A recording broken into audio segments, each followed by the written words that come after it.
Hi friends, అందరికీ నమస్తే. నేను మీ శివ. ఇప్పుడైతే లేట్ చేయకుండా వీడియోలోకి వెళ్దాం.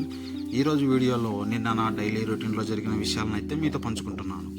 నిన్న మా వేరుశనగ అంటే చెనిక్కాయ పొలానికి నీరు వేయాల్సింది ఫ్రెండ్స్. దానికోసం అయితే నేను ఉదయం 9 గంటలకల్లా మోటార్ దగ్గరికి అయితే వెళ్ళాను. మాకు ఉదయం 9 గంటలకు మోటార్ కరెంట్ వస్తుంది. చూసారుగా, ఇది మా స్టార్టర్ పెట్టా. స్టార్టర్ నేనైతే ఆన్ చేశాను ఫ్రెండ్స్. ఆన్ చేసి మా పొలం దగ్గరికి అయితే వెళ్ళాను. పొలం ఒక చోట, మోటార్ ఒక చోట అయితే ఉంటుంది మాకు. చూడండి, ఇది మా పొలము. ఇలా కాలువలకు గడ్డి ఉంటే ఈ విధంగా మనం పారతో క్లీన్ చేసుకోవడం వల్ల నీళ్ళ పారకం అయితే సజావుగా సాగుతుంది. గండ్లు పడకుండా బాగా నీట్గా సాగుతుంది ఫ్రెండ్స్.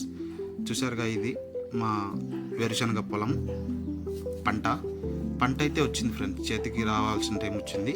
చూడండి, కాయలు కూడా ముదిరాయి, వేరుశనగ కాయలు. చూడండి, ఇది ఈరోజు వీడియో. ఈ వీడియో మీకు నచ్చితే ఒక లైక్ చేయండి ఫ్రెండ్స్.